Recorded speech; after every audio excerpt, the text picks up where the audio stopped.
Live from the Orion Cygnus arm of the Milky Way galaxy, this is Scientifically Speaking, a weekly half-hour program devoted to elegant curiosities, and I am one of your hosts, Sarah Chang, and joining me, as always, is Bernie Ryan, DJ Starwatcher. How are you, Bernie?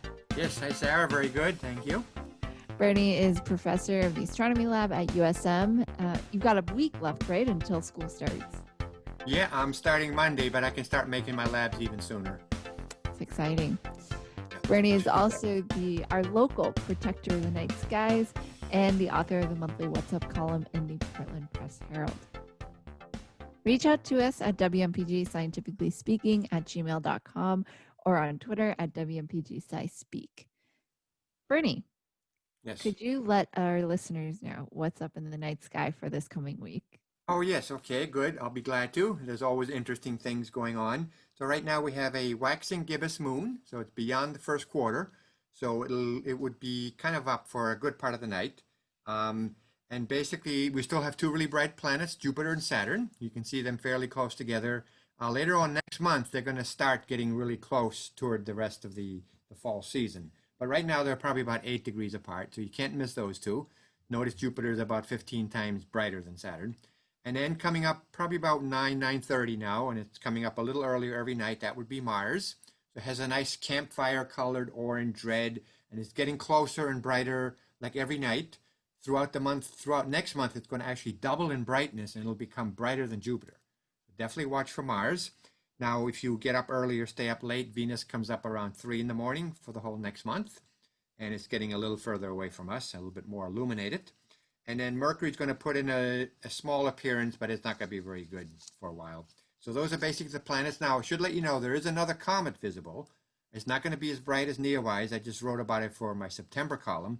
It's about 9th magnitude, so you would need a telescope, but I can prepare you a little bit for it if you like a challenge or have access to a telescope. It's called Comet Howell, Howell. And it was discovered like about 30 years ago by Helen Howell. And basically, you can see that near Libra and Scorpius. So you kind of have to track it and look up where it's going to be. So not too far beyond where Comet Neowise is. So I just did a show the other night for some people, and the Neowise had already set, but we saw a lot of meteors. We were surprised. It actually was part of the Kappa Cygni meteors. Oh. And we saw 8 or 10 meteors over a couple hours. I didn't really even expect that much from that particular show. So it was pretty neat. Not bad. Go out, you might see all kinds of neat things, obviously satellites, meteors, that type of thing. Yeah. Awesome. Yeah. And if Bernie talked way too fast, you can also check out the monthly What's Up column in the Portland Press Herald and read what's up for the next month, or I guess what's left of the month. Yeah. I just wrote mine for September, so you'll probably have the next month one. Exciting. Yeah. All right, so today's show we actually did kind of a similar show, not a similar show. It was on a very similar topic in the past about disappearing bodies of water. And so today we wanted to kind of look at water again, but kind of the fight for what is essentially our lifeblood. Right? I mean, it is what we need to survive. So a little bit of science for you. Water is a molecule, and it's made up of oxygen and 2 hydrogen. It's so iconic because it is the Mickey Mouse molecule. It's shaped in such a way that the hydrogen atoms are the ears and the oxygen atom is the head. So oxygen is number 8 and hydrogen is number 1. And so hydrogen is a little smaller because it has 1 proton, 1 electron, whereas oxygen has 8 of each. And so this particular shape creates this kind of polarization. The polarity of the water molecule where kind of the hydrogens kind of bend towards each other. Gosh, it's been so long. I can't remember the angle, like 109, 106, something like that. Anyway, so that's the degree, that's the angle.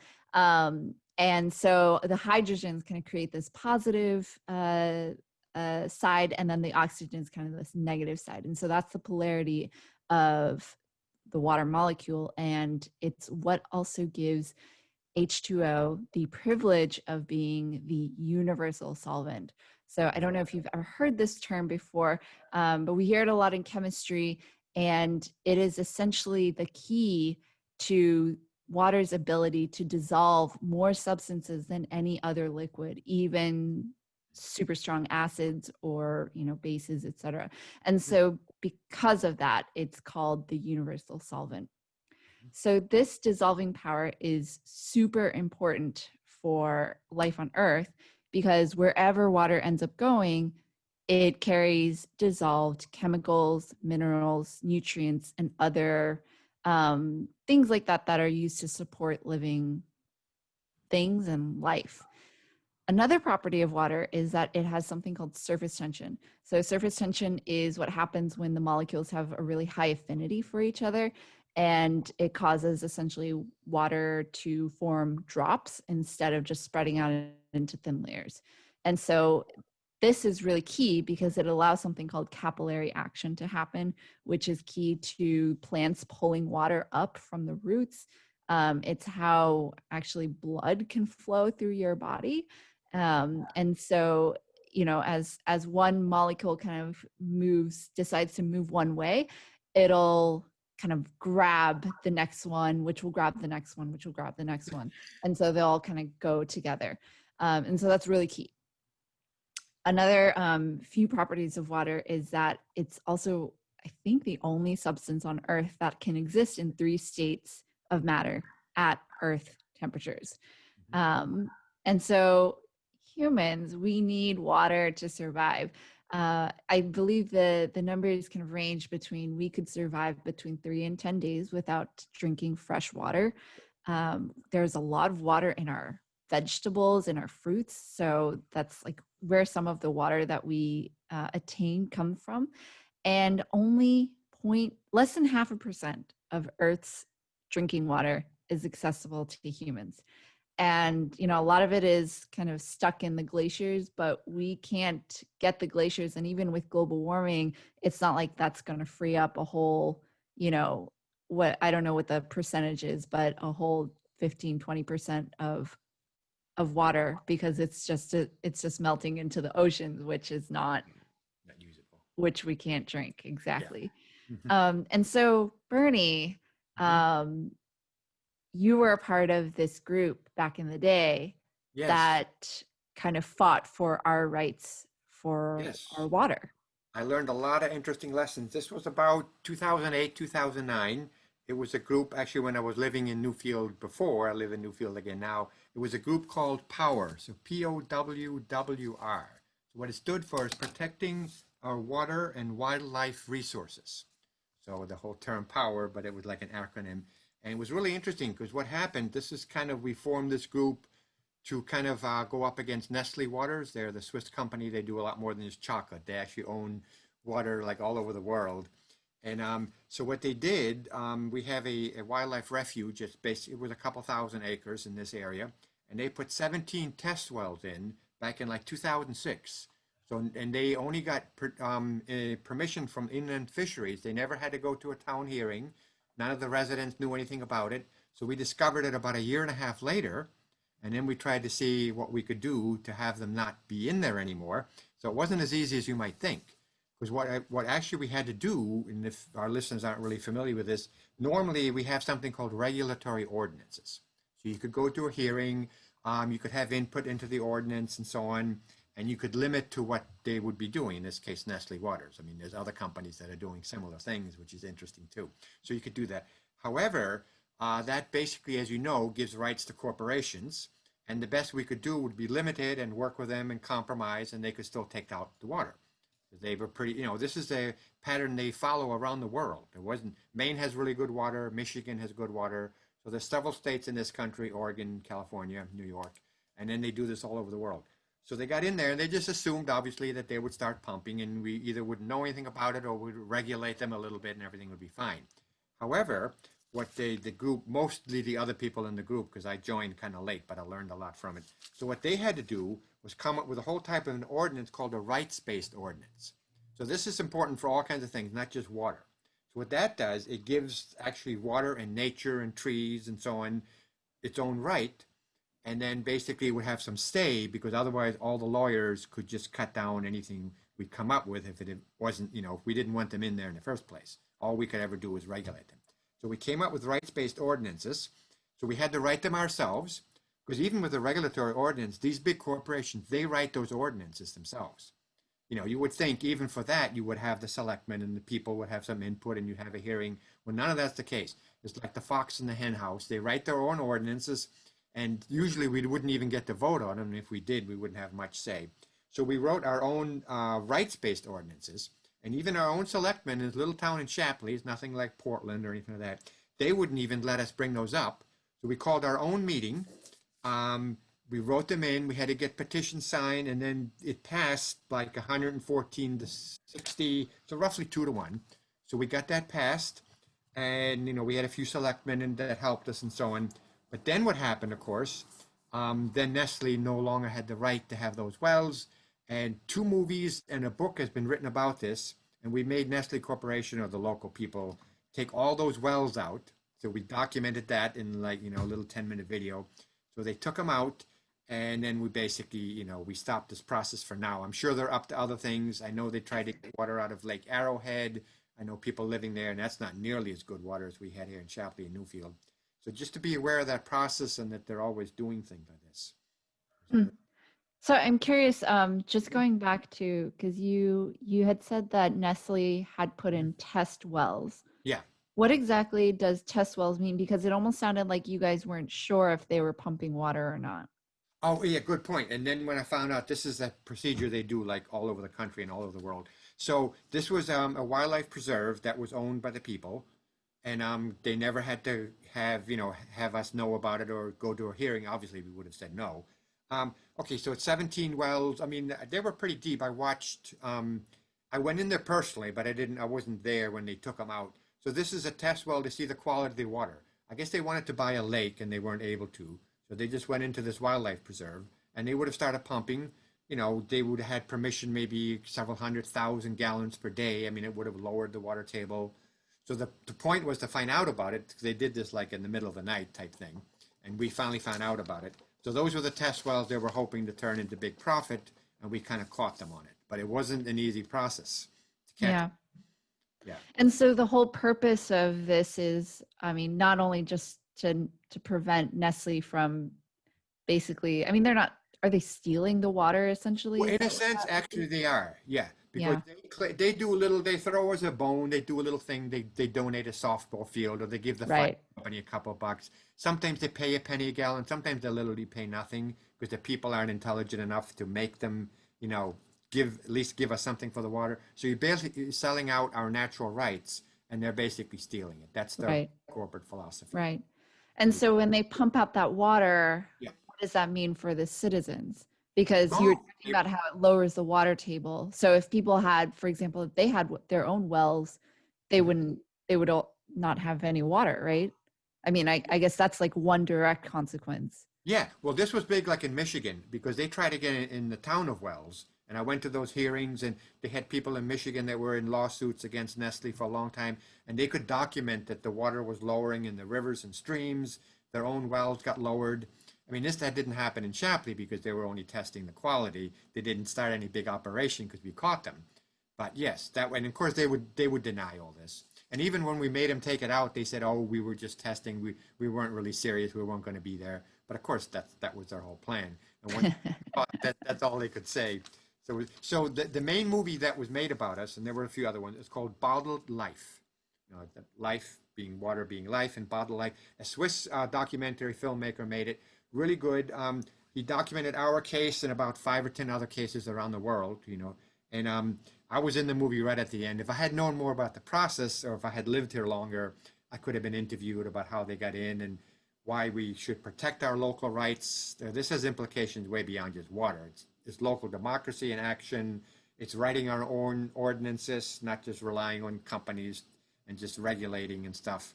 So it's really important. And then a book has been written too by Walter Bailey. I was trying to get the title of the book.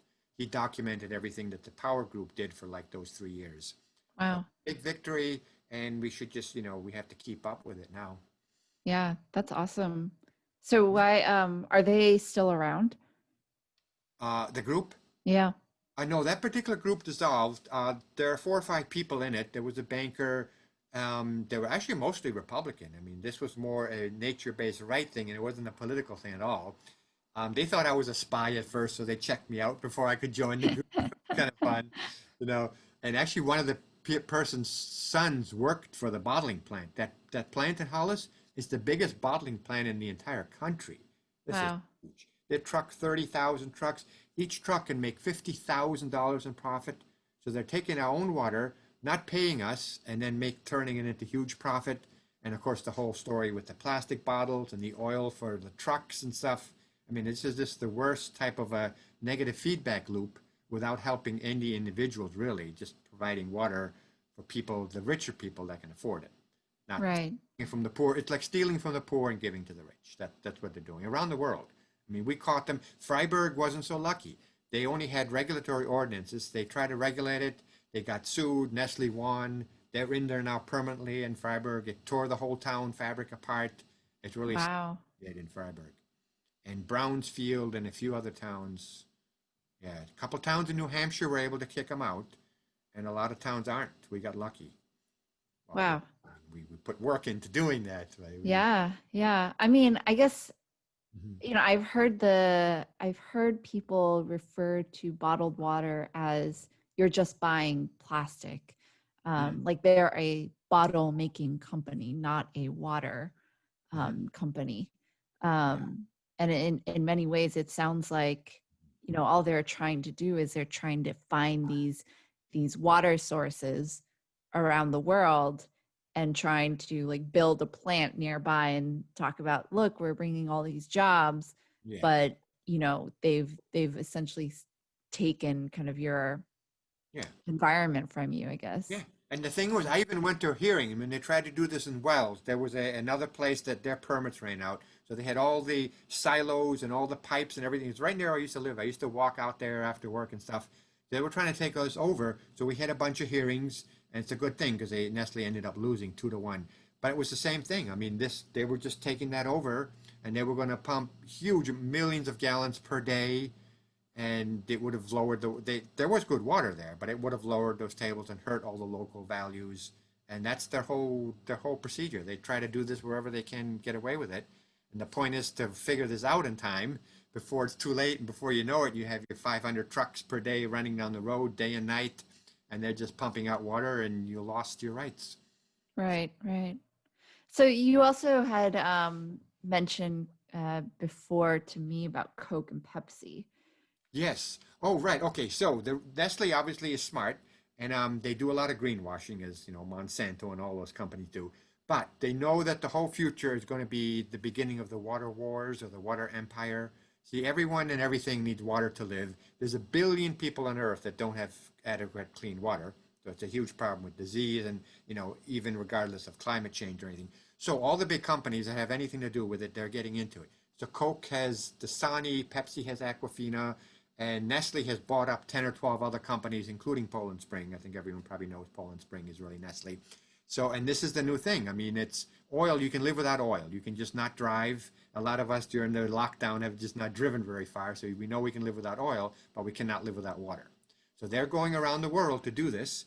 So basically, they're lowering the quality and the water tables in towns like Pakistan. There was part of this movie dealt with Pakistan and parts of in Nigeria and Africa and stuff. So they're lowering that table and then selling that water to the richer people, hurting the poor people in those cities that can't afford it. So even though they think they're doing good, and sometimes they'll support like a refugee camp, but then the maker of this film went into the camp, and Nestle had long since left. They were back to the corroded pipes, no good water. Nestle just did a little bit of a greenwashing, so we have to do something good. But I mean, Right, just campaigns. yeah, and actually, the person who founded our group, the POWWR Group, went to visit the president of one of the local Nestle branches in Connecticut. I mean, these are good people. I mean, they have kids, they care about the earth too, and they think they're doing well, but in essence, they're stealing water for profit, adding to the pollution instead of really doing sustainable things to help locals. They're expediting the whole wealth transfer from poor local people to richer people that can afford it, and they have good, clean water then, but the locals are left with low water tables. They can't get to the water. Their wells run dry. They're more polluted, and they do nothing to really help them after that point. It's too late. Yeah. Oh, it's so I mean, I feel like you talk a lot about kind of democracy. You bring that Yeah, up. You brought it up a bit, and then yeah, kind of the impacts of grassroots operations. right. And that's really shaped a Mhm. lot of this, Yeah, is seeing kind of what effects and what impacts this kind of local organizing can have. yeah. That's one of the main lessons to take from it too. It's not really just about water. It's about anything that you want done. You don't just let the corporations write whatever they're writing. It could be a regulatory ordinance. It could be something else. I learned so much about this when I went to that hearing in Wells for them Mm, to take over the existing operation that went out of business. So what you want to do, I mean, you just have to become active. In that case, it was funny. You could hear the people that were for Nestle. They were like planted. They were paid. So like 90% of the people that testified were obviously, there were people that worked for a lot home farm and did good things, people that worked for land trust that I knew and so on. And then there were a few that said all these great things Nestle did, which a little bit of them might have been true, but they didn't do that much. So you could just tell how all that works. And then fortunately, at a free and open vote, once we knew about it, we voted them down 2-1. I mean, so yeah, so you need to take action. I mean, not that everyone has to join a planning board or anything, but you need to take local action, know what's coming up. You could lose all kinds of rights, which we're in the process of losing anyway already, not just over water. We're losing all kinds of rights after the Patriot Act and things that we may not even be aware of. So everyone just needs to become more involved at all different levels. yeah. Yeah. I mean, it's so hard because it almost feels like you have to know everything. Mm. I mean, how would I wouldn't be able to know, oh, Yeah. they're, without that experience, without that prior knowledge. I mean, these are companies that have been doing this for a long time. They have strategies, Oh yeah. like, Lawyers, tons of yeah, lawyers, strategies. Yeah. exactly. And Right. it feels like, I mean, besides, just reading and trying to be more informed, Mhm. it almost feels so impossible Yeah. when these organizations, and oftentimes we don't even realize it until, our water prices are 300% what they were a year ago. And you're Yeah. like, what happened? Yeah. What happened? Well, that's it. No, that's a good point, and that's why this victory was so huge. It was a Mm, group of people. I mean, I joined a little late, and we made them take all those wells out and stop all the other things that would have happened after that point. And we did it through a little bit of action, writing some new ordinances, getting a few people involved. I mean, we didn't even know about it for a year and a half. I mean, it turns out yeah. there are many places they never find out, and they go ahead and start pumping and making their huge profits. So somehow somebody must have either seen something. Even when I went in to visit the preserve, there were like no tracks. All these wells were in, and all these big skidders that put them in and then took them out. I could barely find a fern that was bent over to show that these things had been put in there. These were way Huh. out in the woods. There was a kind of a dirt road, but they went off the road for the wells, and I couldn't see any tracks. So if someone would have been biking or hiking through that preserve, they were far enough off the little trail, you would have never known they were in there. So somebody must have spotted them and finally brought it up. Wow. But you're right. I mean, we wouldn't normally know about it, but once we do, there's something we can do about it. Yeah. Yeah. Just a Do little group you of unheard of people did amazing Yeah, things. right. Yeah. I mean, you mentioned, you talked a lot about greenwashing, and then you talked Mhm. about, how these people are also, they're good people. They believe Yeah, that they're doing the right thing. sure. Um, I mean, what is it that they believe that they're doing right? Because I mean, we're hearing your side of it, and Yeah. the Mhm. theft side of it. Yeah, But that's what did it like besides, the job creations? What yeah. exactly are they doing? It's almost hard to see the other side now. Yeah. Well, okay, well, I'll tell you because the main movie that was made about us called Bald Life by the Swiss people, he couldn't interview the head of Nestle in Switzerland personally, which says that's a huge story right there. If they thought they were doing the right thing, they would have been glad to grant him an interview. They would have presented their side and then it'd leave it to the people. So yeah, so the only footage he had of the guy, I forgot his good German name. He's written books, he travels the world saying how great his company is, how important. Um, the only thing that he's trying to do sustainable things, but basically he's taking water, which is the lifeblood of their company, way more than chocolate bars. So he's taking water from people. Um, I'm sure in his own mind he probably makes, I don't know, $200 million a year. I'm sure in his own mind he believes he's doing something good, not just for his stockholders. Um, yeah, it's but the fact that he wouldn't talk to the filmmaker, and the filmmaker couldn't even talk to the drivers of those trucks that truck the water. He tried to get into the bottling plant. Their PR guy said, "Oh, yeah, just go to the plant and they'll let you in." He was not let in. He couldn't. They never presented their side. It's like, Secret Service, like Area 51. You can't get anywhere near to what they're doing. If they're doing good things for the public, they would be proud of it, and you would have a real side. But they have no. Right. They're just stealing. So I Right. don't think there's any good side to any of this, and we just Yeah. learned enough to not even know about it. Yeah. I mean, it's like, it's kind of like when we had Vu on the show and we were talking about decentralized technology. Hmm. Um, Yeah, right. That was a you good. know, when you're doing something wrong, Hmm. you have something to hide. Yeah, Or when you have something to hide, it means you're probably not doing something yeah, right. yeah. And when you're doing something right and you're proud of something, you want to show it off. Exactly. They would have given him interviews. They would have presented their side, but none of that. You couldn't get in. Yeah. You Yeah. couldn't talk to a truck driver. Right. You couldn't talk to the president. And there was one sign in one of the other films. There's a bunch of great documents. One of the scientists did say something like the science supports what we're doing and the water tables don't get lowered, but that was just their viewpoint. And they pay their own scientists. They don't bother to go out and see that the water tables are being lowered, the streams are running dry. They pay their own scientists, and then that's the story they stick to, and it's not the true story. Yeah. Have we seen any instances where Nestle has pumped out so much water that we've lost a body of water? Oh, good point. Like what we talked about a few months ago.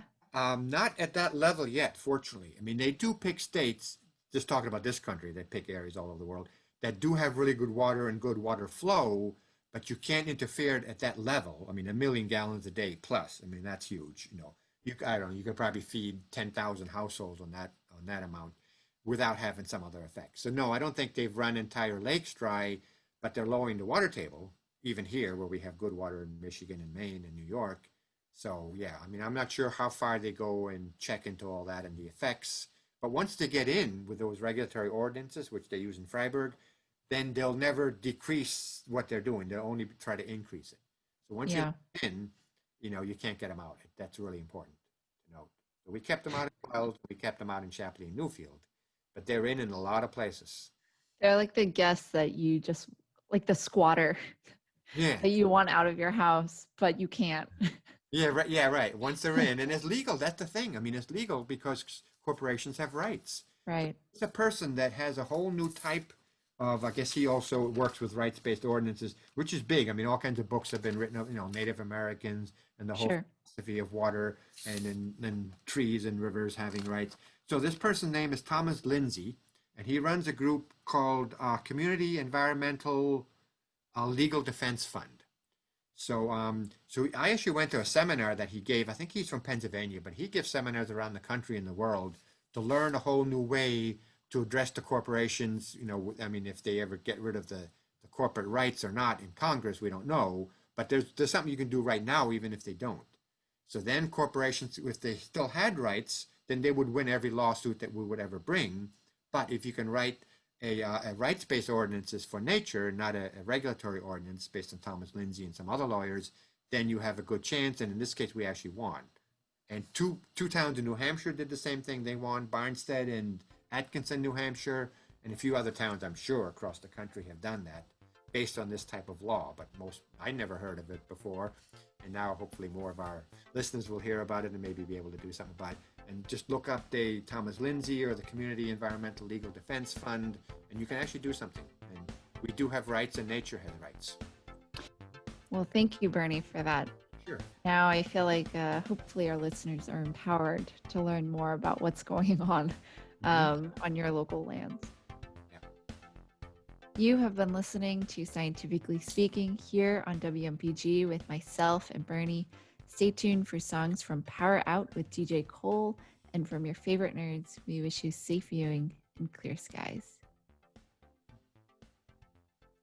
And cut. Okay, got- All right. Yeah, Nice. that was good. Yeah. Yeah, no, that was really interesting. Yes, I was counting you asking those questions, so that's a good way to, because otherwise, just me going through all those notes wouldn't be as interesting. Yeah. I mean, I felt like I Mhm. like I was very like, oh, I don't want to talk about anything else. So I just tried to like stick to it.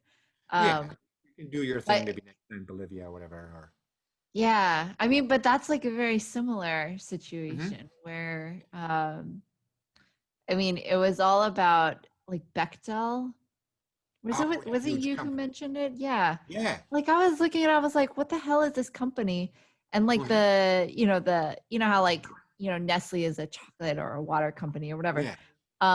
Bechtel, they're a project management company, Hmm. which I was like, what the hell does that even Yeah. mean? Sound like they don't do it. Um, yeah, exactly. And anyways, Mhm. so it was like an affiliate of theirs that like there was all this kind of economic stuff related to the World Bank and Mhm.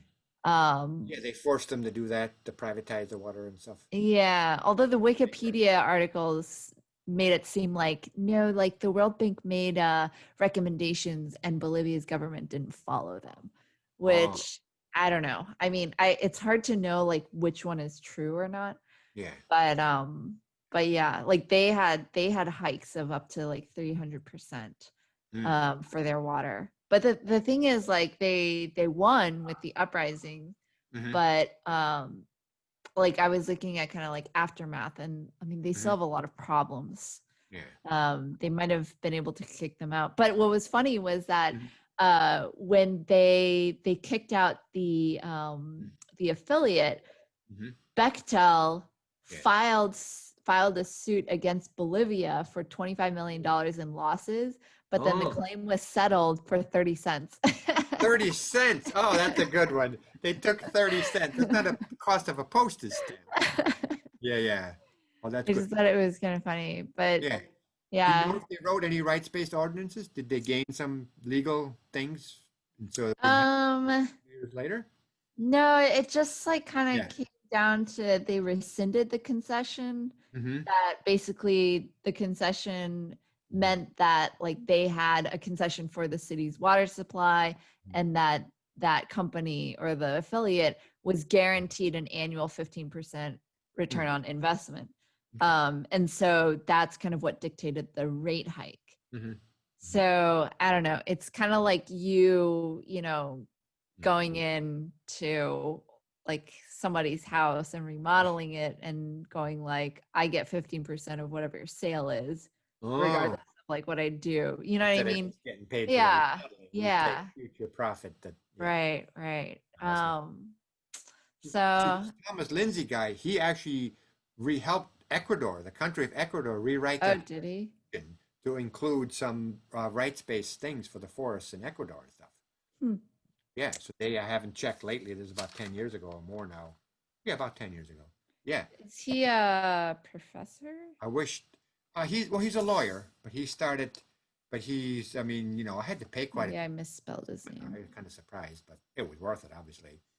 So he does this whole new way of looking at the law. And hopefully Thomas maybe have done that. Lindsay. Obviously, Yeah, I I don't can't think find Bolivia it. has, but yeah, because that's the whole thing going on in Brazil, destroying the rainforest for profit. And Yeah. another level of taking water from poor people and making it more polluted. And then right now there's a billion people without good water. Maybe there'll be two Right. if this keeps up, and then 3 billion, and there's half the earth. Right. That's not good. Um, wow. Did you want to do another kind of water Well, yeah, I think I got to most of episode? the things. I mean, there's a lot of stuff. I didn't even got to mention that they didn't just take this line down. They did some really bad things against some of the people in our group. They put slap suits on them. You know what that means? A strategic lawsuit against public participation. No. Threatened the people. They did all kinds. Wait, Nestle did? Nestle, yeah, to some of the people in our group, the active ones that were really getting to them. To me, they didn't even Yeah. know Yeah, about. yeah, yeah, yeah, yeah. Yeah, and of course, they didn't drag him to court. It was just to keep him quiet. They said one person was a porn star. They did terrible things to her. She was Ann Wynn, the banker who lives right across the lake where I used to live. Yeah, they were trying to cut these people down. I mean, obviously we were on to something they didn't want. And then when we finally made them go away, they said, "Oh yeah, we were just testing. We didn't really want to go in there anyway." Yeah. Yeah. So you know, a Of bunch of course, right? what's that? Of course. Oh yeah, of course, yeah, yeah, sore loser. I mean, I just wonder what percentage they really lose. It's probably very small numbers. They Yeah. they'll like two places in New Hampshire, maybe one or two in Maine. I don't know about Michigan. Oh, in Michigan, I think it was kind of a compromise. They managed to have them take out a little less, but they're still in Michigan taking out huge amounts. No, I don't think we have to revisit it too soon. The point is, it's good now before the election if people want to know about other things, how they can get involved.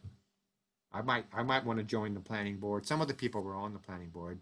We had a few selectmen helping us, which probably helped. Would Wait, you say that rights-based ordinances is a 100% surefire way to win these kinds of cases, If or? it would be, we were kind of lucky, I suppose, because even the selectmen in Shapley wouldn't let us do that. So we had to like call our own meeting. I'm not sure of those details because I wasn't involved. And then we had like a 2-to-1 vote. If we get to the stage where things haven't been overridden at like a state level, which is what we were afraid of that Nestle would do next, they wouldn't let individual towns even write those. If they get to write them and vote and do everything legally, getting the right petitions and bringing up the votes, then I think, and there's a lot of ifs to get to that point, then I think they were able to win each time. Hmm. Because then, But, remind me the timeline of when they found out the test wells. oh, good point. They probably put them in about 2006. We found out about halfway through 2007, year and a half later, and we were meeting on a regular basis, like every week, 2008. And finally, in July of 2009, they took them out, and then the movie came out like in 2010 or 2011. Wow. His movie was way bigger than just us, but he finished with us. We had a little celebration at some restaurant when you still go into restaurants 10 years ago, and it was kind of neat, and I was in that image. But they presented, I mean, the local people here, you know, there was a banker and some other interesting people that's, yeah. So they presented a little victory, and now, of course, the point is to keep at it. Because Yeah. I'm trying things like this right now without us even knowing about it. Right. Well, that's amazing. I mean, great, Yeah. great job to you and the POWWR Yeah. group. Yeah. No, that's important to know all kinds of things. But yeah, as you said, otherwise you wouldn't normally even know. But I think with the net, and if people are interested, I mean, you know, then I found out a lot of these other movies. There's one called Blue Gold, which is really good because it is gold. It's worth more than gold, actually. There's one called Flow. There's one called Running Dry because water and the water loss is a huge problem across the world. Then there's one called Poisoned Waters, like how they're polluting the water. There's one called Tapped. Another one, The Story of Water. You know, any one of these that our listeners could maybe watch documentaries or something to get some bigger idea of what's happening and why that's important. Of course, we're kind of lucky we have the resources to even do that. A lot of towns, like in Africa and Pakistan, may not have it, but it can be done. Yeah.